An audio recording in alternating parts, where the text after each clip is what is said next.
우리는 종종 어떤 사람에게 이런 말을 하죠.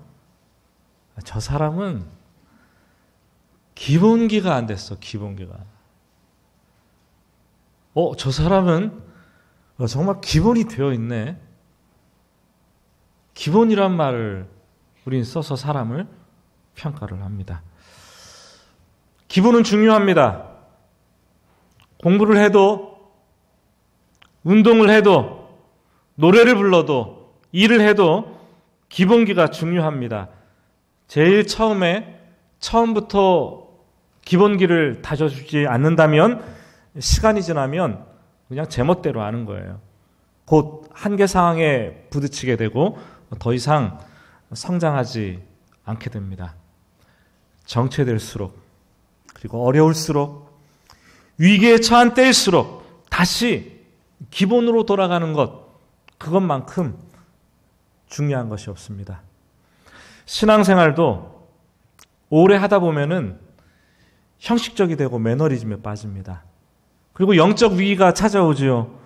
정체되고 내 신앙이 더 이상 자라지 않는 것 같은 느낌이 들어서 괴로울 때가, 그 시간이 찾아옵니다. 여러분, 그때는 신앙의 기본기로 돌아가야 될 때예요. 그렇다면 신앙의 기본기가 도대체 무엇인가? 신앙의 기본은 하나님의 사랑을 직접 체험하는 것입니다. 하나님의 사랑이 어떠한지, 그 하나님의 사랑을 다시 한번 내 가슴 속에 체험을 하고 경험하면 경험할수록 점점 더 내 속에는 확고한 믿음이 생깁니다. 영혼의 깊이가 깊어지고 영적 세계의 부유한 상태에 도달하게 됩니다. 가랑비에 옷 젖는 줄 모르는 듯이 하나님의 사랑에 우리가 촉촉히 젖어들게 되면은 어느새 믿음이 회복되고 기도의 문이 열리고 내 영혼이 다시 성장하고 있다는 것을 느끼게 된다는 거죠. 혹시 지금 여러분들이 2019년 12월을 지나가면서 신앙의 매너리즘에 빠져 있는 분들 많이 있을 것입니다. 더 이상 내 신앙이 자라지 않아서 정체되고, 아니 퇴보되는 것 같은 그런 느낌을 가지고 있는 분들이 계실 것입니다. 여러분, 너무 멀리 왔다면 그 신앙의 기본으로 돌아갑시다. 하나님의 사랑에 다시 한번 푹 잠겨서 다시 일어나는 그 경험, 여러분들에게 있으셔야 합니다. 오늘부터 구약성경 호세아서를 강의하려고 합니다.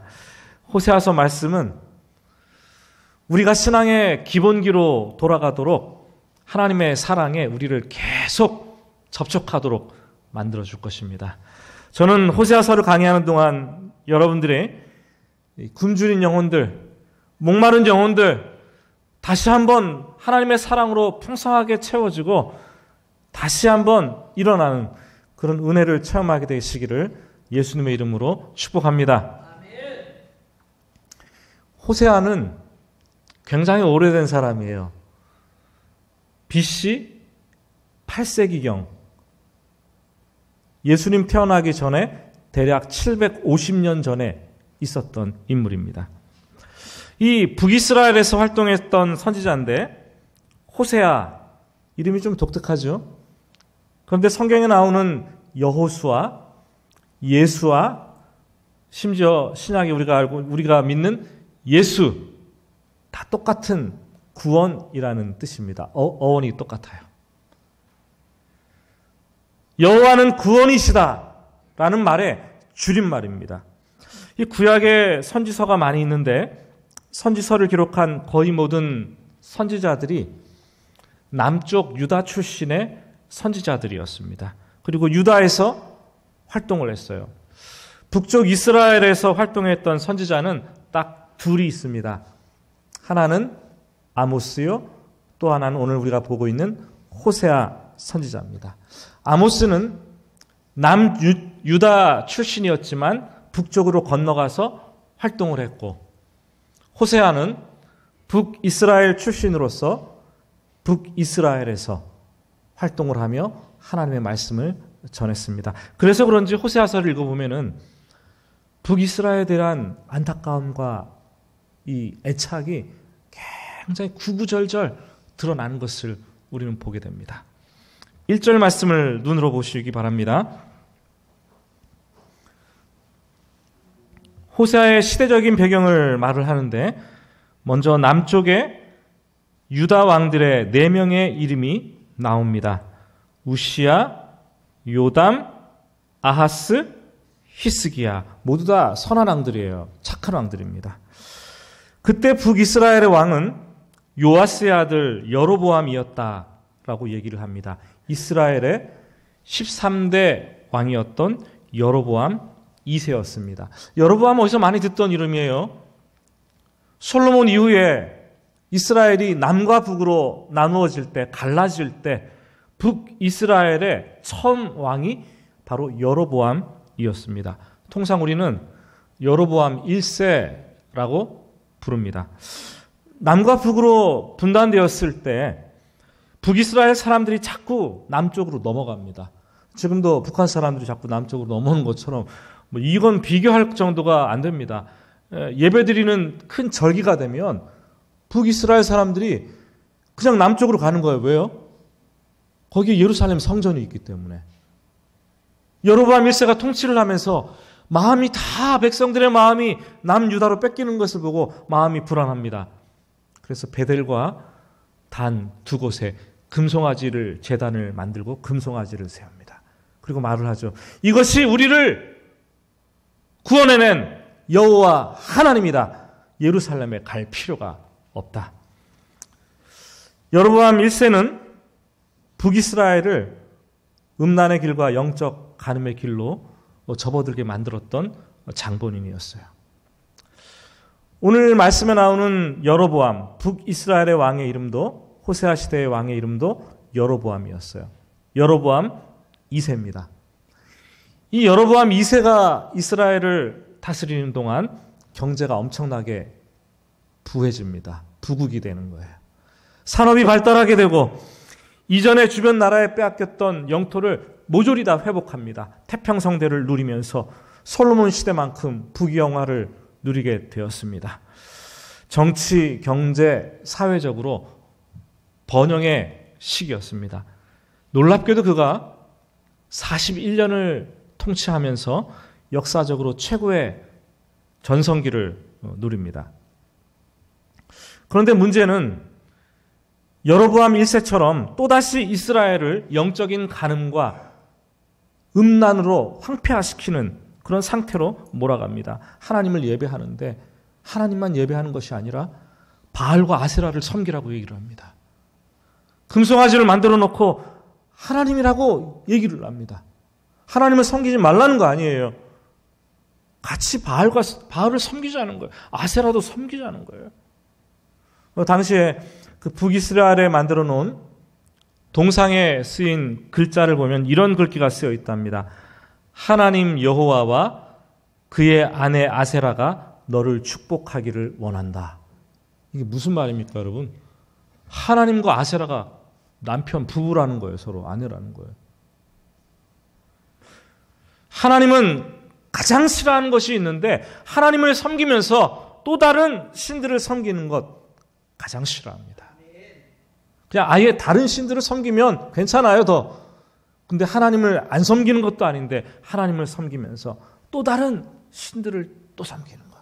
교회 가서 예배를 드리면서 점집에 가서 점을 치고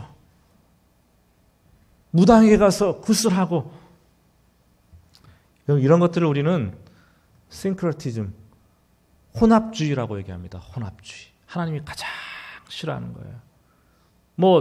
좀 점잖게 말해서 혼합주의지 적나라하게 말하면 이것은 영적 음란이에요. 하나님이 말하는 간음입니다. 하나님은 자신을 질투하시는 하나님이라고 계시를 합니다. 그러면서 하나님을 섬기든지 아예 우상을 섬기든지 하나만 하거라. 둘 다 할 때에는 분노를 하십니다. 그렇지 않으면 내가 너를 토하여 내치리라 말씀을 하시는 거죠. 여러분, 성경은 단순히 역사책이 아닙니다. 세상은 역사를 평가하면서 여로보암 왕의 업적에 따라서 그 여로보암을 와, 대단한 사람이다 라고 막 칭송을 할지 몰라도 하나님은 그 사람의 마음의 중심과 태도가 얼마나 하나님을 향해서 열려 있느냐 그것을 보고 평가를 하시는 거예요. 세상에서 엄청난 업적을 쌓았다 하더라도 그 사람의 마음이 하나님을 떠났다면 그 사람은 하나님의 평가 대상이 아니에요. 하나님께서 외면하시는 사람이에요. 여러분, 세상에서 인정받으려고 아둥바둥 살지 마시고 하나님께 인정받으려고 사시기를 주님의 이름으로 축복합니다. 이 여로보암 왕은 전대미문의 태평성대를 누리고 번영을 누렸지만 과거 영화로운 그 모습을 완전히 다 회복하고 엄청난 업적을 이뤄냈지만 영적인 업적, 영적인 음란과 타락을 초래했기 때문에 하나님은 북이스라엘과 그에게 쓴소리를 했어야 됩니다. 재수없는, 들으면 재수없는 소리를 해야 되는 거예요. 경고의 메시지를 전달해야 되는 거예요. 그래서 호세아 선지자를 부르셨습니다. 그리고 하나님은 이제 막 선지사 훈련을 받고 선지의 길로 들어선 호세아에게 처음 계시의 말씀을 주십니다. 처음 사명을 주시는 거예요. 2절 말씀이죠. 마이크 볼륨 좀 조금만 올려주시기 바랍니다. 2절 말씀을 우리 같이 한 목소리로 읽어보겠습니다. 여호와께서 처음 호세아에게 말씀하실 때 여호와께서 호세아에게 이르시되 너는 가서 음란한 여자를 맞이하여 음란한 자식들을 낳으라. 이 나라가 여호와를 떠나 크게 음란함이니라 하시니. 여러분, 일의 경중을 따질 때 처음은 굉장히 중요합니다. 처음은 긴급한 것입니다. 하나님의 중요하고 긴급한 메시지가 호세아에게 지금 전달되고 있는 거예요. 처음 사역에 발을 내딛는 호세아에게 전달됩니다. 그런데 그게 생각하면 생각할수록 참 황당합니다. 음란한 여자와 결혼해서 음란한 자식들을 낳으라는 거예요. 마치 오늘날로 따지면은 이제 막 목사 한 수를 탁 갖고 교회에서 열심히 사역하려고 발을 탁 내딛었는데, 야, 너 음란한 창녀와 결혼해서 살아. 음란한 자식들 낳아. 이렇게 말하는 거예요. 이게 무슨 아닌 밤중에 홍두깨입니까, 여러분? 이게 선지자의 첫 사명으로 가당치나 한 거예요? 결혼이 장난입니까, 여러분? 사람들은 흔히 결혼을 얘기할 때 결혼은 판단력 부족으로 하는 것이고 이혼은 이해력 부족 때문에 하는 것이고 재혼은 기억력이 없어서 하게 된다라고 얘기를 합니다. 여러분, 그냥 웃자고 하는 말이지만 그만큼 서로 모르는 남자 여자가 화성에서 온 남자, 그래서 금성에서 온 여자, 막 이런 말을 하잖아요. 그 사람들이 만나서 한 가정을 이루고 함께 산다는 것은 그만큼 힘들다는 거예요. 유대 랍비들도 얘기를 합니다. 전쟁터에 나갈 때는 한 번 기도하고 바다에 나갈 때는 2번 기도하고 결혼하기 전엔 반드시 3번을 기도하라. 왜 그렇게 말을 합니까? 결혼의 여정이, 결혼을 해서 사는 것이 전쟁터에서 나가는 것보다, 바다에 나가서 일을 하는 것보다 더 큰 어려운 일들이 많이 있을 것이기 때문에 결혼하기 전에 기도를 하고 또 기도하고 또 기도하고 각오를 철저히 하고 신중하게 판단을 해서 결혼을 하라는 거예요. 제가 하는 말이 지금 틀립니까? 맞습니까, 여러분? 예? 지금 결혼하고 살아보니까 틀려요, 맞아요? 맞아요. 불행한 결혼은 인간이 당할 수 있는 혹독한 시련 가운데 하나입니다. 결혼 전에 아무리 돌다리를 이렇게 두들겨 봐도 괜찮아요. 지나치지 않습니다. 그런데 하나님은 이제 막 선지자가 된, 그리고 첫 사역을 시작하려고 하는 호세아에게 처음 메시지로 어떻게 음란한 여자를 아내로 맞이해서 불결한 그 더러운 그 불행한 결혼 생활을 시작하고 음란한 자식들을 낳으라라고 말씀하실 수가 있습니까? 호세아 선지자가 성경에 기록되어 있지 않지만 따져 물었을 거예요. 아니, 하나님, 이건 아니잖아요. 하나님께서도 레위기 21장 7절 말씀에 제사장이나 선지자들에게 말씀하시기를 부정한 창녀나 이혼당한 여인이나 아내를 취하지 말라고, 그렇게 해서 몸을 더럽히지 말라고 분명히 말씀하셨지 않습니까? 그런데 왜 도대체 하나님 당신은 스스로 당신이 정한 율법을 깨트리시면서까지 선지자의 첫발을 내딛는 저의 거룩함을 완전히 다 훼손시키면서까지 음란한 여인과 결혼을 하라고 말씀하시는 것입니까? 여러분, 이해가 되겠습니까? 이게 이해가 안 되는 거예요. 특히 2절 말씀에 음란이라고 번역된 단어는요, 히브리어 제누님이라는 단어인데, 일시적으로 한번 음란한 생각이 훅 들어갔다가 밖으로 나오고 순간적인 음란을 가리키는 게 아니에요. 아주 고착화되고 반복적이고 끊지 못하는 음란한 행동을 얘기합니다. 그래서 어떤 성경은 매춘이라고 얘기합니다. 매춘. 하나님은 그냥 가끔씩 때로 야한 여인도 아니고 직업적으로 몸을 파는 창녀를 아내로 맞이해서 결혼하고 자식들을 낳으라는 거예요. 선지자에게는 사망 선고와 같은 거예요. 선지자 질 그만두라는 청천벽력과 같은 말입니다. 근데 하나님께서 선지자에게 왜 이런 사명을 처음 말씀으로 하시는 걸까요? 2절 말미에 그 이유를 얘기를 하고 있습니다. 이 나라가 여호와를 떠나 크게 음란함이니라. 여러분, 웃기잖아요. 나라가 음란한 것과 지금 선지자가 음란한 여자와 결혼해서 고통을 겪는 것이 무슨 상관이 있어요, 여러분? 이 관계가 도대체 둘이 관계가 됩니까, 여러분? 사랑하는 여러분, 이것이 하나님께서 부르신 사람들, 하나님의 일을 하는 사람들, 적어도 이 시대에 그리스도인이라는 이름을 가지고 살아가는 사람들에게 주신 사명이라는 거예요. 시대의 아픔을 방관하지 말고 동참하면서 같이 겪어내라는 거예요. 시대의 고통을 내 일 아니라고 외면하지 말고 내 삶으로 표현하고 드러내라는 하나님의 메시지라는 거예요. 2007년도 태안 말리포 해수욕장 앞바다에서 해상 크레인과 유조선이 충돌했어요. 그래서 12,547kg라는 그 기름이, 엄청난 양의 기름이 바다로 막 쏟아져 내렸습니다. 사상 최악의 해양 오염 사고였죠.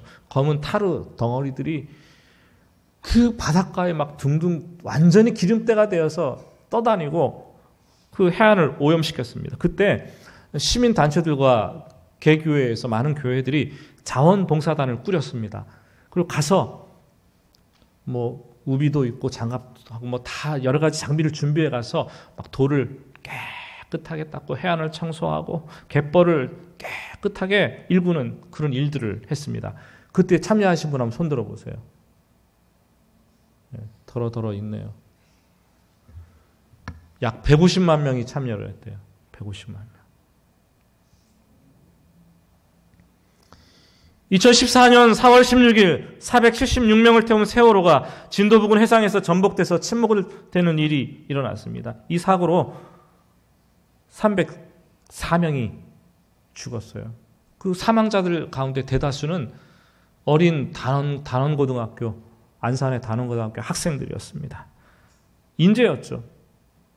그 아픔은 그 부모들만의 아픔이 아니라 이 시대에 대한민국의 모든 사람들의, 특히 기성세대의 크나큰 아픔이었습니다. 지금 5년이 지났는데 지금까지도 말로 표현하기 힘들고 빛바랜 팽목항의 노란 리본들을 볼 때마다 여전히 우리 가슴은 점이 오는 것을 우리는 느끼게 됩니다.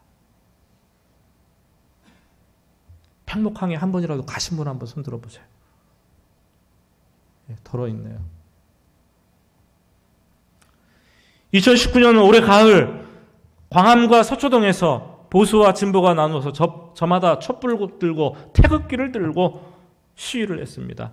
각각 100만이라느니 200만 명이라느니 서로 경쟁하듯이 수요를 자랑하면서 부풀렸는데 우리는 그것을 보면서 우리 시대의 아픔을, 고통을 느꼈습니다. 어느 누구도 행복하지 않아요.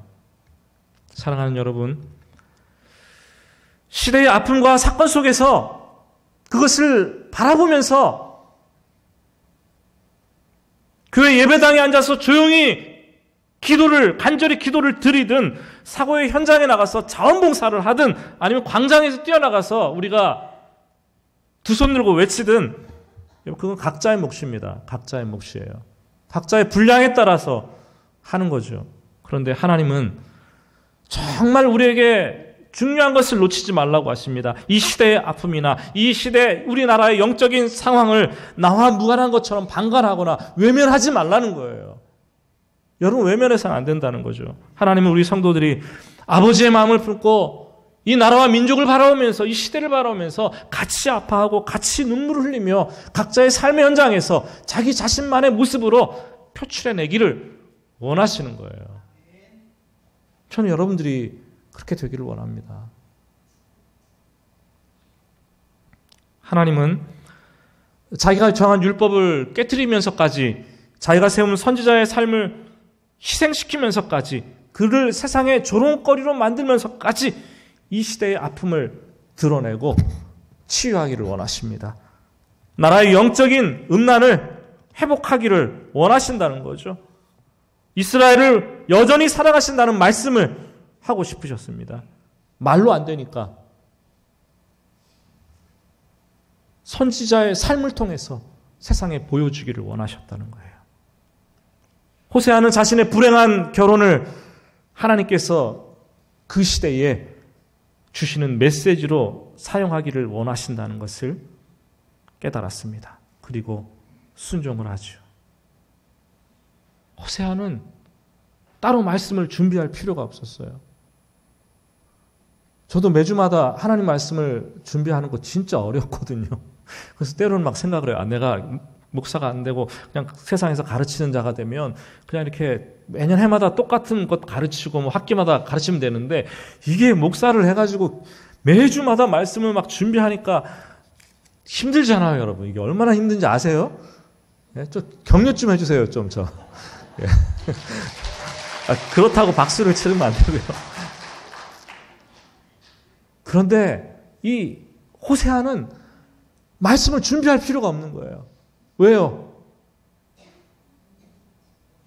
자기가 준비해야 될 메시지가 바로 자신의 삶이기 때문에, 그냥 음란한 여인과 살면서 아파하고 고통스러워하는 것을 세상에 보여주기만 하면 되는 거예요.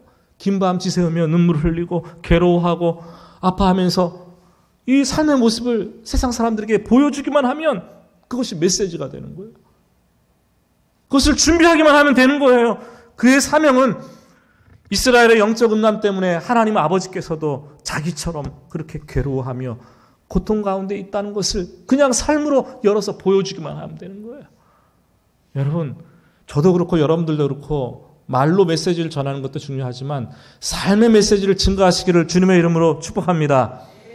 호세아는 하나님 아버지의 마음을 100% 이해를 합니다. 그리고 세상에 그대로 삶으로 전달하는 진정한 동역자가 되었습니다. 여러분, 성경 말씀 읽다가 막 머리 뚜껑이 열리고 열받아 본 적이 있습니까? 호세아서를 읽어도 뜬금없이 음란한 여자와 결혼하라는 것을 들으면 막 제에게 하는 말처럼 열이 막 받잖아요. 그렇지 않아요? 남의 일입니까, 여러분? 그런데 어느 날 제가 에스겔서를 읽다가 폭발하는 경험을 했어요. 에스겔서 24장을 보니까 하나님이 뜬금없이 에스겔 선지자에게 얘기를 하시는데, 네 아내가 죽을 것이다, 이렇게 얘기합니다. 네 아내가 죽을 것이다. 그 뒤따르는 말이 너무나 황당했어요. 그런데 절대로 아내의 죽음에 대해서 슬퍼하지 말거라. 아내의 죽음에 대해서 눈물을 흘리거나 절대로 울면 안 된다. 절대로 안 된다. 얼마나 가혹합니까, 여러분? 하나님께서 이스라엘 백성들의 그들이 지은 죄의 비참함이 얼마나 큰지 가르쳐주기 위해서 그렇게 하라는 것이었어요. 그들이 죄 때문에, 그들의 죄로 말미암아 그들이 아끼는 애지중지 아끼는 성소가 처참하게 짓밟히고 그들이 사랑하는 자녀들이 침략군의 칼에 의해서 목이 베임을 당하고 죽임을 당하고 엎드려지고 그들 자신이 포로로 끌려가게 될 것인데 그때에는 슬퍼하거나 울 수도 없을 것이다. 너희들의 죄가 그렇게 크다. 이것을 가르쳐주기 위해서 미리 예시하기 위해서 에스겔에게 그런 말씀을 주셨다는 거예요. 아침에 백성들에게 그런 말씀을 전했는데 저녁에 집에 돌아와 보니까 아내가 죽었어요.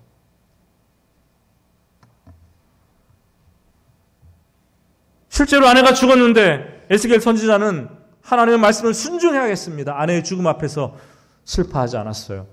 눈물을 흘리지 않았어요. 울지 않았습니다. 하나님, 이건 아니잖아요. 하나님, 이게 웬일입니까? 사랑하는 여러분, 우리 그리스도인의 삶에서 우연은 없어요. 우리는 좋고 기쁘고 즐거운 일뿐만 아니라 우리의 삶의 현장에 아픔과 고통과 눈물과 비극 모두 다 하나님의 섭리 안에서 다 일어나고 있는 것들입니다. 최근 여러분이 좋은 일이 있습니까?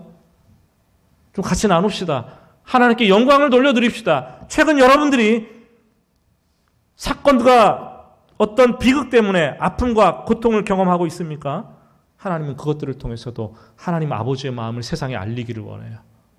하나님의 뜻을 세상에 선포하기를 원합니다. 다른 사람들에게 표현하기를 원합니다. 하나님의 일하시는 방법은 사람의 상상을 완전히 초월하십니다. 인간들이 꺼려하고 감추고 싶은 약점들, 아픔들, 고통들, 수치스럽고 부끄러운 그 상황들까지도 다 하나님은 사용하셔가시고 자신의 뜻을 드러내시고 자신의 일을 성취해 나가십니다. 여러분, 내 인생에 고난이 찾아왔다고, 내가 너무나 아프다고, 내가 세상 사람들이 알아줄 수 없는 비극을 당했다고 주저앉아 있지 마시기 바랍니다. 하나님께서는 여러분의 아픔과 여러분의 고통과 눈물까지도 사용하시기를 원하시는 거예요.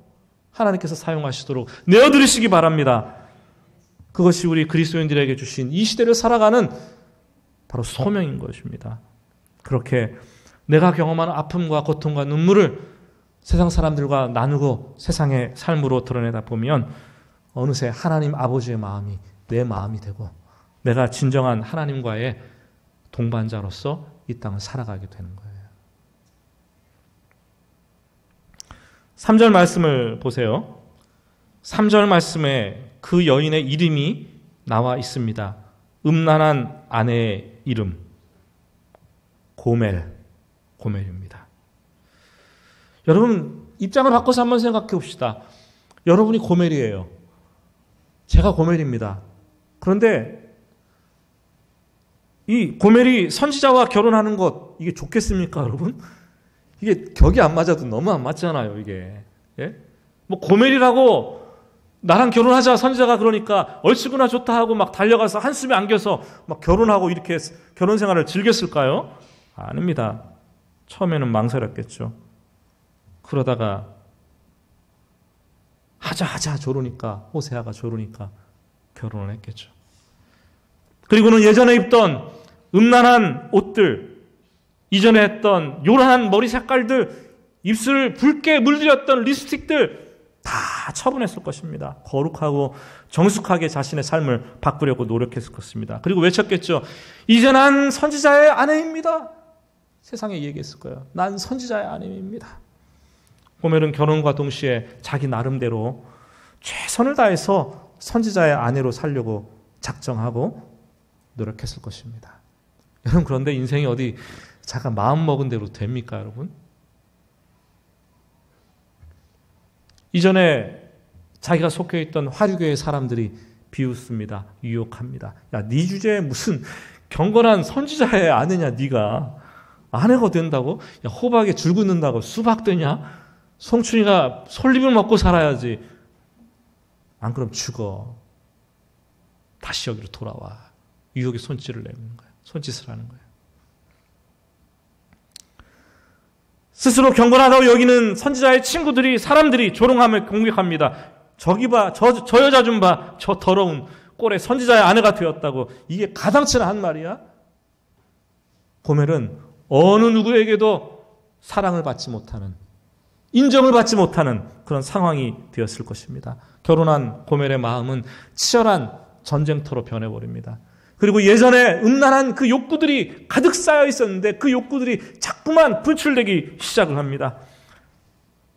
하나님께 헌신하기로 결혼과 동시에 작정을 했는데 그녀의 마음은 마치 전쟁터로 변해버립니다. 호세아와 고멜, 두 사람은 잘해보려고 했겠죠. 시간이 지나면 결국 모든 것이 해결해 줄 것이다 라고 믿었습니다. 그러나 시간이 지나면 지날수록 그들의 결혼 생활은 다시 시작된 고멜의 음란 때문에 처참하게 무너져 내리고 고통 가운데로 빠져들었습니다. 그리고 하나님은 그것을 사용하셔서 자신의 마음을 대변하셨습니다. 오늘 호세아 서론의 말씀에 끝을 맺습니다. 우리는 앞으로 호세아 선지자 호세아서를 강의하면서 아내에게 배신당해서 어찌할 바 몰라 발을 동동 구르고 있는 한 남편의 눈물을 보게 될 것입니다. 자신의 아내를 위해서 모든 것들을 다 해줬는데 그것을 정부에게 빼돌려 갖다 바치는 장면을 목격하고 낙심하는 남편의 모습을 보게 될 것입니다. 모든 것을 다 바쳐 아내를 사랑했는데 그 아내가 외도하는 장면을 목격하고 분노하는 남편의 모습을 보게 될 것입니다. 잘못했다며 다시는 안 그러겠다고 용서를 빌지만 또다시 음란을 행하는 아내의 모습을 보게 될 것이고 그리고 또다시 용서하는 처량한 남편의 모습을 목격하게 될 것입니다. 그리고 집 떠나서 외도를 하는 아내를 끝까지 포기하지 않고 기다리는 남편의 모습을 보게 될 것입니다. 우리는 호세아서에서 복음을 읽어냅니다. 호세아서는 구약의 탕자 얘기예요. 끝까지 포기하지 않고 아내를 기다리는 남편 호세아, 영락없이 하나님이십니다. 그리고 집 떠나서 방탕하며 음란한 그 여자, 그 아내 고멜, 바로 저와 여러분들입니다. 도저히 사랑할 수 없는 사람을 사랑하시는 하나님, 누군가를 한번 사랑하시면 끝까지 포기하지 않고 사랑하시는 하나님, 사랑을 하시되 자기를 희생하면서 아파하면서 고통스러워하면서도 그 사랑의 줄을 놓지 않는 하나님, 그 하나님께서 오늘 우리를 향해서 외치십니다. 나는 너를 결코 포기하지 않을 것이다. 사랑하는 여러분, 아픔 없는 사랑은 없어요. 사랑하지 않으면 아프지 않은데 누구를 조금이라도 사랑하면 아프게 되어 있어요. 아직 사랑하면서 아픔을 느껴보지 못한 사람은 진정 사랑하는 것이 아니에요. 사랑의 초보자입니다. 깊은 사랑, 그 진정한 사랑은 반드시 희생이 따르기 때문에 아픔과 고통이 동반됩니다. 부부관계에도 그렇고 자녀관계에도 그렇고 하나님과의 관계에도 그렇습니다. 하나님의 사랑은 절대 가벼운 사랑이 아니죠. 고멜과 같은 나를 살리기 위해서 자기 아들을 십자가에 내어놓고 죽게 만드는 그 고통이 담겨 있습니다. 그 하나님의 아픔과 고통 그리고 희생, 그것 때문에 울고 계시다 하나님 때문에 십자가에 달려서 피를 흘린 하나님 때문에 우리가 구원받은 것입니다. 2019년 12월 끝자락에 서서 우리는 신앙의 기본기를 회복하시기를 바랍니다. 하나님의 사랑 때문에, 그 하나님 아버지의 고통스러운 사랑 때문에 다시 눈물을 흘리고 믿음을 회복하게 되는 여러분들 되시기를 간절히 소원합니다. 우리 같이 묵상으로 잠시 기도하겠습니다.